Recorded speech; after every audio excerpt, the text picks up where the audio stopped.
Hi all welcome to football arena. 2022 world കപ്പിന് ശേഷം വളരെ ദയനീയമായ പ്രകടനമാണ് ബ്രസീൽ നടത്തിയിട്ടുള്ളത്. അതുകൊണ്ട് തന്നെ അവരുടെ ഗ്രാഫ് താഴേക്ക് പോവുകയാണ് ചെയ്തിട്ടുള്ളത്.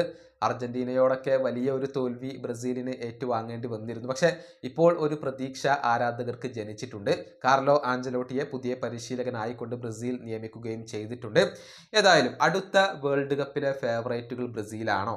കിരീടം നേടാൻ ബ്രസീലിന് സാധ്യതയുണ്ടോ?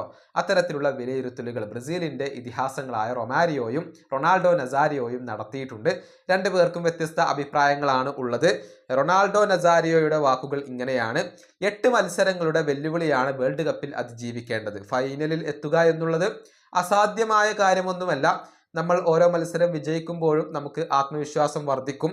തീർച്ചയായും ബ്രസീൽ വരുന്ന വേൾഡ് കപ്പിൽ നമ്മളെല്ലാം സർപ്രൈസ് ആക്കും എന്ന് തന്നെയാണ് ഞാൻ പ്രതീക്ഷിക്കുന്നത്. പക്ഷേ വലിയ വലിയ ടീമുകളോടാണ് നമ്മൾ മാറ്റുരക്കേണ്ടത്. കിരീടത്തിന് വേണ്ടി ഫൈറ്റ് ചെയ്യുന്ന ഒരുപാട് വലിയ ടീമുകൾ അവിടെയുണ്ട്. പരിശീലകരെ മാറ്റി മാറ്റി നമ്മൾ ഒരുപാട് സമയം വേസ്റ്റ് ആക്കി. പക്ഷേ വരുന്ന വേൾഡ് കപ്പ് കിരീടം ബ്രസീൽ സ്വന്തമാക്കാനുള്ള എല്ലാവിധ ചാൻസുകളും അവിടെയുണ്ട്. ഇതാണ് റൊണാൾഡോ നസാരിയോ പറഞ്ഞിട്ടുള്ളത്. അതായത് ബ്രസീൽ വേൾഡ് കപ്പ് അടിക്കൂല എന്നുള്ളത് ഒരിക്കലും ഉറപ്പിച്ച് പറയാൻ കഴിയില്ല. എല്ലാവിധ ചാൻസുകളും അവിടെയുണ്ട് എന്നാണ് ഇദ്ദേഹത്തിന്റെ അഭിപ്രായം. അതേസമയം റൊമാരിയോ പറഞ്ഞത് ഇപ്രകാരമാണ്: നമ്മളെപ്പോഴും പ്രതീക്ഷ ഉള്ളവരായിരിക്കണം. സമീപകാലത്തെ പ്രകടനം വെച്ച് നോക്കുമ്പോൾ ബ്രസീൽ വേൾഡ് കപ്പിന്റെ ഫൈനലിൽ എത്തുക എന്നുള്ളത് അസാധ്യമാണ്. പക്ഷേ നമ്മൾ പ്രതീക്ഷ കൈവിടാൻ പാടില്ല. ആഞ്ചലോട്ടിയാണ് എൻ്റെ പ്രതീക്ഷ. അദ്ദേഹം ബ്രസീൽ ടീമിന്റെ മുഖച്ഛായ തന്നെ മാറ്റുമെന്ന് ഞാൻ പ്രതീക്ഷിക്കുന്നു. വേൾഡ് കപ്പിൽ കളിക്കുന്ന ബ്രസീലിയൻ താരങ്ങൾ തങ്ങളുടെ റെസ്പോൺസിബിലിറ്റി മനസ്സിലാക്കിക്കൊണ്ട് കളിക്കേണ്ടതുണ്ട്.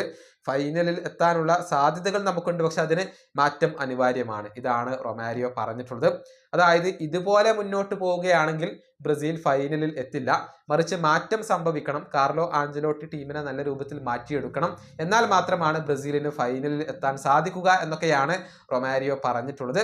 ഏതായാലും ഇതുമായി ബന്ധപ്പെട്ട നിങ്ങളുടെ അഭിപ്രായങ്ങൾ അത് നിങ്ങൾക്ക് കമന്റ് ബോക്സിൽ രേഖപ്പെടുത്താം.